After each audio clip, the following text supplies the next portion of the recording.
BRS के अरकान assembly ने स्पीकर जी प्रसाद से खैरताबाद के एमएलए दानम नागेंद्र के खिलाफ शिकायत की। बीआरएस के अरकान असम्बली के एक ग्रुप ने हैदराबाद में स्पीकर से मुलाकात की।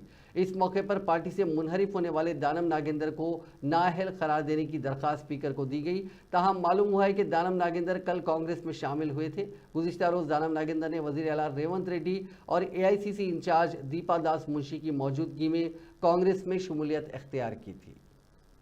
మా బీఆర్ఎస్ పార్టీ అధ్యక్షులు గౌరవనీయులు పెద్దలు కేసీఆర్ గారి ఆదేశాల మేరకు ఇవాళ స్పీకర్కి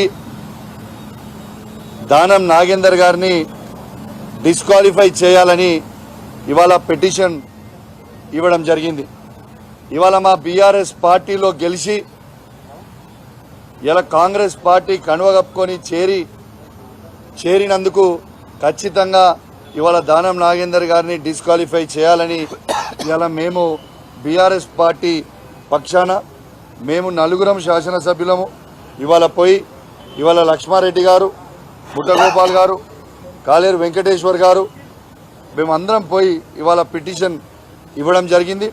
స్పీకర్ గారు కూడా ఖచ్చితంగా చూసి మేము యాక్షన్ తీసుకుంటామని చెప్పడం జరిగిందని చెప్పి కూడా ఈ సందర్భంగా మీకు తెలియజేస్తా ఉన్నాను।